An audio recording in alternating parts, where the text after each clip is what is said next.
সাল 2026। আপনার স্মার্টফোনের স্ক্রিনে যা দেখছেন তা কি বাস্তব, নাকি কোটি কোটি ডেটার সংমিশ্রণে তৈরি কোনো অ্যালগোরিদমের কারসাজি? সোশ্যাল মিডিয়ার দেওয়ালে এখন এআই এর আধিপত্য আকাশচুম্বী। শুরু হয়েছে এক নতুন যুগের সংঘাত। একদিকে এআই নেটিভ কন্টেন্ট, যা নিখুঁত, ত্রুটিহীন এবং চোখের পলকে তৈরি। অন্যদিকে হিউম্যান মেড অথেন্টিসিটি, যা অগোছালো হতে পারে কিন্তু তার প্রতিটি পরতে মিশে আছে মানুষের ঘাম, শ্রম আর আবেগ।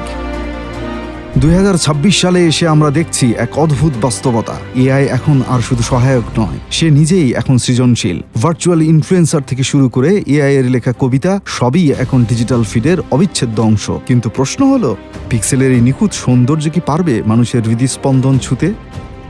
এখানেই জন্ম নিচ্ছে হিউম্যান মেড অথেন্টিসিটির জয়গান।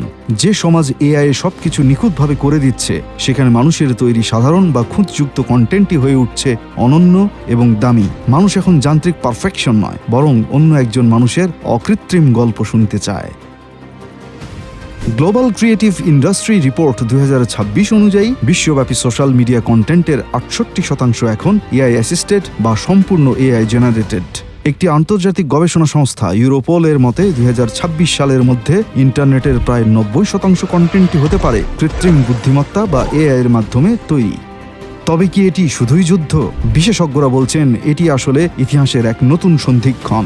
মানুষ বনাম এআই নয়, বরং মানুষ এবং এআই এর মেলবন্ধন থেকেই তৈরি হতে যাচ্ছে ভবিষ্যতের সৃজনশীলতা। তবে দিন শেষে টিকে থাকবে সেই কন্টেন্টই যা মানুষের মনে রেখাপাত করতে পারবে।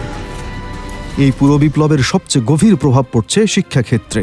শিক্ষার্থীরা এখন জানেন না কোথায় গিয়ে তাদের চিন্তা শেষ হবে আর কোথা থেকে শুরু হবে এআই এর সাহায্য। এই অস্পষ্টতা তৈরি করছে নৈতিক দ্বিধা, কর্মক্ষেত্রেও পরিবর্তনের ঢেউ। যারা এআই এর সাথে তাল মিলিয়ে চলতে পারছেন না, তারা পিছিয়ে পড়ছেন, আর যারা এআই কে অংশীদার হিসেবে নিয়েছেন, তারা ক্রমাগতভাবেই সামনে এগিয়ে যাচ্ছেন।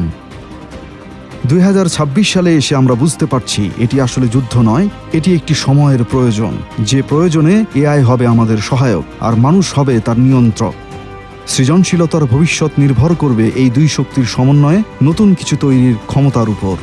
পিক্সেল আর কোডিং দিয়ে হয়তো ছবি বানানো যায়, কিন্তু প্রাণ কি দেওয়া যায়? 2026 সালের ডিজিটাল বিপ্লবে সৃজনশীলতার শেষ কথাটি কে বলবে, মেশিন নাকি মানুষ? প্রিয় দর্শক, সৃজনশীলতার এই মহাযুদ্ধে আপনার অবস্থান কোথায়? এআই নাকি মানুষ? কাকে আপনি এগিয়ে রাখছেন মননশীলতায়?